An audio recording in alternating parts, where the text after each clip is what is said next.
Mas quando chegou a plenitude do tempo, Deus enviou seu Filho, nascido de mulher, nascido debaixo da lei, a fim de redimir os que estavam sob a lei, para que recebêssemos a adoção de filhos. E porque vocês são filhos, Deus enviou o Espírito do seu Filho ao coração de vocês e ele clama: Abba, Pai. Assim, você já não é mais escravo, mas filho. E por ser filho, Deus também o tornou herdeiro. Paulo escreve aqui aos Gálatas e a nós, estabelecendo a distinção entre a nossa antiga condição antes de Cristo, que é a condição de escravos, no caso, escravos do pecado e da própria lei, e da condição agora de filhos, homens e mulheres livres em Cristo, herdeiros de Deus.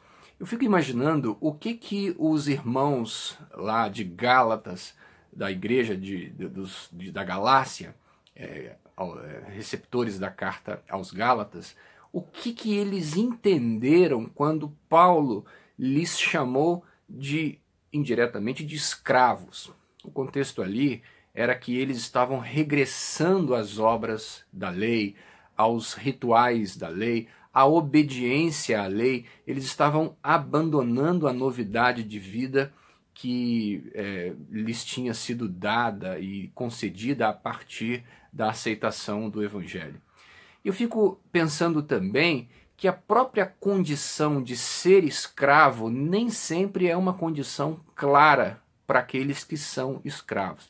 Afinal de contas, quando nós nascemos numa determinada condição e somos criados dentro dela, aquilo nos parece natural. Afinal de contas, nós nunca vivemos outra condição, a ponto de que as estruturas que nos constituem como humanos são as estruturas do jugo, da escravatura, e aí nós pensamos, sentimos e agimos como escravos.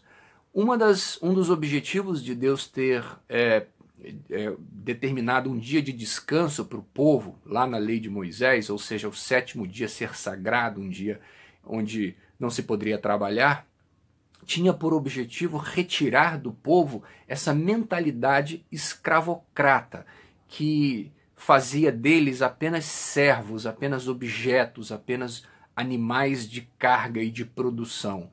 Era preciso, então, reconfigurar o seu povo, no caso, o povo hebreu, e fazer desse povo um conjunto de cidadãos, não mais um conjunto de escravos. E para isso, alguns direitos, como o direito a descanso, era fundamental. Nesse caso aqui, o trabalho de Paulo é muito semelhante. Retirar dos irmãos da Galácia uma mentalidade escravocrata de serem objetos de uma lei pesada que não lhes podia salvar, apenas lhes mostrava sua condição de escravos, lhes retirar de uma estrutura corrompida sacerdotal e lhes fazer pensar um novo.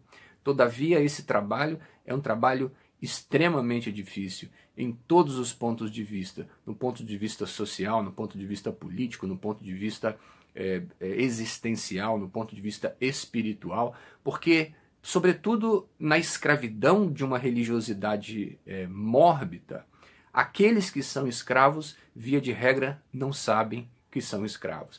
Toda a luta do apóstolo Paulo nos seus escritos apostólicos do Novo Testamento girava em torno desse trabalho de desconstrução de uma mentalidade escravocrata para uma construção de uma mentalidade, agora sim, de homens livres em Cristo, livres do pecado, livres das estruturas opressoras, da elite sacerdotal e política da sua época, enfim, homens livres no Evangelho. Até os dias de hoje, esse trabalho ainda é necessário, pois sempre nos deparamos com uma religiosidade que encontramos de berço. Ora, de uma religiosidade não cristã, católica ou de qualquer outra religião, ora, de uma religiosidade evangélica mais fossilizada, pasteurizada, engessada, não refletida.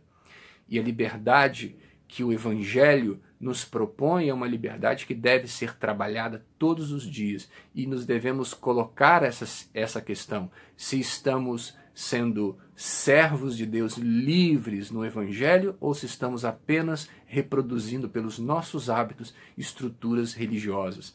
Se estivermos apenas reproduzindo estruturas religiosas, isso significa que nós fizemos do Evangelho uma nova lei, uma lei que não tem poder para salvar, porque ela apenas reproduz comportamentos religiosos.